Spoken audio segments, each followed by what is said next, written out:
Assalamualaikum warahmatullahi wabarakatuh. Halo, apa kabar teman-teman rollers? Semoga selalu dalam keadaan sehat, baik fisik maupun mental ya. Selamat datang di Rolling, Ngobrol Konseling, yang diadakan oleh KMPS BKI UAI. Masih dalam kondisi pandemik, masih banyak yang mengalami kesulitan, masih ada yang merasa kesepian. Kira-kira kalau kondisi kayak gini yang kita butuhkan apa ya? Nah, teman-teman, pada episode ini kita akan ngobrol tentang kenapa sih kita butuh bimbingan dan konseling.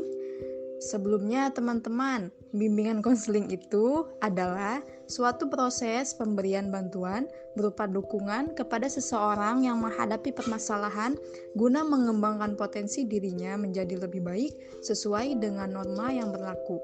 Tapi sebenarnya, bimbingan konseling ini bukan hanya berkaitan dengan orang yang bermasalah saja.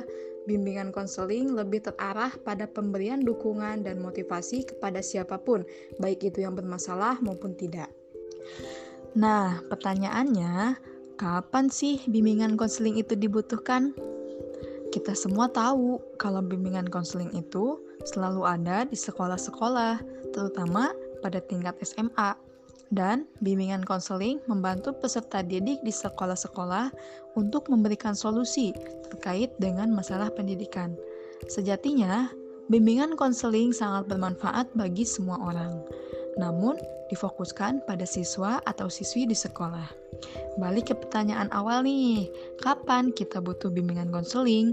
Yaitu pada saat kita bingung dalam menemukan passion, ketika ingin masuk ke perguruan tinggi, ketika kita merasa kesulitan dalam memahami pelajaran, ketika kita mempunyai masalah di luar sekolah yang akhirnya mengganggu proses belajar di sekolah. Maka, kita membutuhkan bantuan konseling atau guru BK untuk mengarahkan, mendukung, dan memperbaiki kesulitan kita menjadi lebih baik. Pertanyaan berikutnya yang mungkin juga kita pikirkan. Terkadang ada aja tuh orang yang kesulitan, bermasalah tapi nggak butuh untuk konseling. Jadi, sebenarnya individu itu butuh nggak sih dengan bimbingan konseling? Jawabannya adalah butuh. Kita butuh dengan bimbingan konseling. Menurut para ahli dalam psikologi, ada 3 alasan kenapa sih individu itu butuh dengan bimbingan konseling. Yang pertama, karena manusia atau individu itu unik. Setiap manusia memiliki perbedaan, bahkan jika mereka kembar sekalipun. Tetapi mereka memiliki perbedaan dalam banyak hal. Oleh karena itu, individu membutuhkan bimbingan orang yang lebih ahli untuk dapat memahami dan menyesuaikan diri dengan perbedaan tersebut. Jawaban kedua, karena aktivitas manusia.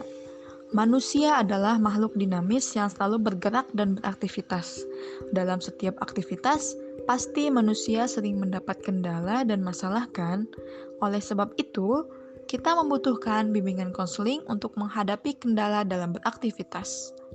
Kemudian, kebutuhan akan bimbingan secara terus-menerus. Seperti yang kita tahu, manusia akan terus berkembang dari bayi hingga akhirnya tua. Pada setiap tahap perkembangan tersebut, manusia mengalami permasalahan yang berbeda-beda, sehingga membutuhkan penyelesaian dengan cara yang berbeda juga. Kembali lagi, dalam situasi ini, kita butuh bimbingan konseling untuk dapat mengatasi setiap masalah di setiap tahap perkembangan. Tapi Lolets, ada juga pendapat yang berbeda. Ada yang mengatakan kita butuh bimbingan konseling karena setiap manusia memiliki sikap menyukai dan tidak menyukai. Hal ini menjadikan setiap manusia berbeda. Jika hal ini dibiarkan, akan terjadi perpecahan antar manusia. Oleh karena itu, kita butuh bimbingan konseling agar manusia bisa saling memahami dan menyesuaikan diri terhadap hal-hal yang disukai maupun yang tidak disukai. Pendapat lain mengatakan bahwa cara berpikir manusia atau individu itu berbeda-beda. Ada sebagian orang yang berpikir kritis, analitis, dan kreatif. Setiap pemikiran itu akan menghasilkan output yang berbeda juga. Jadi, lagi-lagi kita butuh bimbingan konseling untuk menselaraskan pemikiran-pemikiran yang berbeda. Ada lagi nih pendapat lain bahwa setiap manusia atau individu merasa ingin dicintai, diterima, dan dihargai. Sayangnya, terkadang manusia nggak tahu cara mendapatkan ketiga hal itu. Terkadang kita mengerti caranya, namun salah dalam mempraktikannya. Karena itu, kita butuh bimbingan konseling agar dapat dicintai, diterima, dan dihargai dengan cara yang benar. Seperti yang sudah Minrol pelajari juga di BKI UAI, bahwa dalam perspektif Islam, setiap manusia itu memiliki fitrah. Fitrah manusia adalah potensi bawaan, dan setiap manusia mempunyai potensi bawaan yang ditiupkan Allah ketika manusia berumur 4 bulan dalam kandungan. Potensi-potensi itu tidak akan berkembang maksimal jika tidak dikelola secara benar.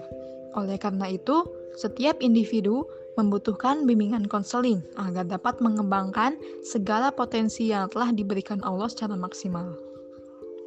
Setelah kita tahu, ternyata kita butuh loh dengan bimbingan konseling, ternyata banyak sekali permasalahan yang harus diselesaikan dengan bantuan ahli. Tapi, pertanyaan berikutnya, solusi apa sebenarnya yang diberikan konselor dalam proses bimbingan konseling? Tentunya, Rollers, membangun hubungan konseling itu tidak mudah loh. Ada beberapa jenis klien yang berbeda-beda. Ada yang dia terbuka, ada juga yang tertutup. Sehingga seorang konselor sulit untuk menggali permasalahan apa yang dialami klien. Jika klien dapat bekerja sama dengan konselor, maka solusi akan jauh lebih mudah untuk diputuskan. Konselor adalah seorang pendengar bagi klien. Ketika klien sudah merasa nyaman dengan konselor, maka konselor pun akan lebih mudah untuk kembali menjelaskan masalah yang dialami oleh klien dengan memberikan pemahaman baru atau alternatif baru sehingga klien dapat kembali berpikir positif dan klien dapat menemukan penyelesaian atau solusi masalahnya dengan mandiri. Jadi, konselor itu tidak memberikan solusi bagi klien ya. Namun, klien sendiri yang akan menemukan solusi dengan bantuan dan arahan dari konselor. Jika klien sudah dapat menunjukkan perubahan menuju arah positif, tujuan dari hidupnya dan rencana masa depan yang akan dicapainya, maka itu adalah solusi yang diputuskan oleh klien dan kontrak hubungan konseling berakhir setelah klien menunjukkan perubahan ke arah yang lebih baik. Nah, bimbingan konseling Islam Universitas Al-Azhar Indonesia berada di Kebayoran Baru, Jakarta Selatan, memiliki beberapa tetangga yaitu MRT ASEAN, halte busway Masjid Agung, dan Blok M. Kenyataannya, stigma di masyarakat masih banyak yang keliru soal BK ataupun BKI. Di BKI kita gak hanya belajar tentang ilmu-ilmu konseling dan psikologi, tapi juga disertai dengan ajaran agama Islam. Jadi, bisa tahu deh teori-teori kontemporer dan teori Islam. Dijamin seru. Tersedia juga berbagai macam beasiswa loh. Yuk join ke program studi bimbingan konseling Islam di UAI. Ternyata panjang juga ya obrolan kita pada episode kali ini. Jadi gimana Rollers? Semoga obrolan pada episode kali ini menambah ilmu kita ya, dan memberikan kita kesadaran bahwa ada saatnya loh kita butuh bimbingan konseling. Minrol akhiri podcast pada episode ini ya. Kalau ada yang kurang dimaafin ya. Sampai bertemu di obrolan-obrolan berikutnya. See you, have a nice day. Wassalamualaikum warahmatullahi wabarakatuh.